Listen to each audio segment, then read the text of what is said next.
உனக்கு தெரியுமா? ஓ, என்ன பொம்பளைக்கு தாடி மடிச்சிருக்கு?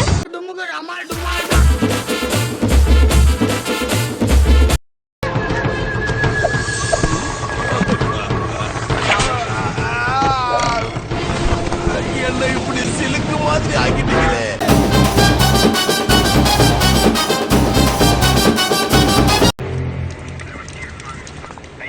நம்மள எங்க பாஸ் கூட்டிட்டு போறாங்க?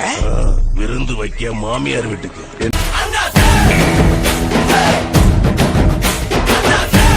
ஒரு நாயகன் உதயமாகிறார்.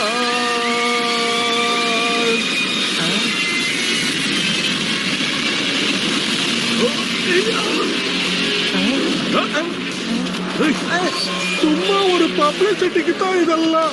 ஓ, முகர கட்டிக்கு பப்ளிசிட்டியா?